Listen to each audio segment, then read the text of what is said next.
நம்ம மஞ்சள் மாநகரத்தோட கம்பம் ஊர்வலம் பார்க்கலாங்களா? இப்ப இப்படி இருக்கிற கூட்டம் எங்கிருந்து தான் வராங்கன்னு தெரியலங்க. ஆனா அந்த கம்பம் முடுங்குறப்ப கரெக்டா வந்து சேர்ந்துருவாங்க ஜே ஜே ஜின்னு. சரி, நம்ம கம்ப ஊர்வலத்தை பார்க்கலாம் வாங்க.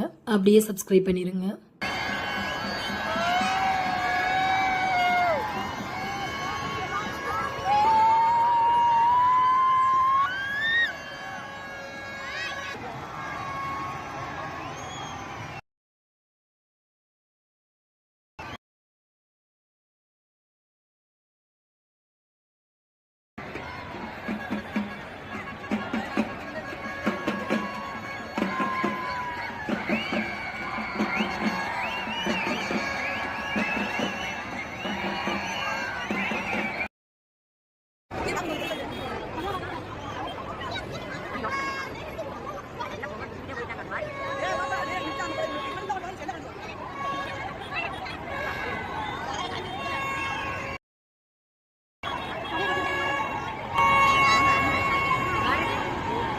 மஞ்சள் தண்ணி தான் எல்லாரும் மேலேயும் ஊற்றிட்டு விளையாண்டுட்டு இருப்பாங்க. இவனுங்க மஞ்சள் மூட்டையவே தூக்கிட்டு போய் எல்லாரும் மூஞ்சிலையும் தெளிச்சிட்டு இருந்தாங்க. சும்மாவே வெயில் அங்கே நிற்க முடியாத தகதகன்னு எரியுது. இதில் இவனுங்க மஞ்சள் எல்லாரையும் தெளிச்சு விட்டு கடைசியாக போலீஸ் கிட்ட அடி வாங்கினானுங்க. ஊர்வலத்தை பார்த்துட்டு நாங்களும் டீ குடிச்சிட்டு கிளம்பிட்டோம். நீங்கள் மறக்காம நம்ம சேனலை சப்ஸ்கிரைப், ஷேர், லைக் பண்ணிருங்க. சப்ஸ்கிரைப் பண்ணிருங்க. பாய்.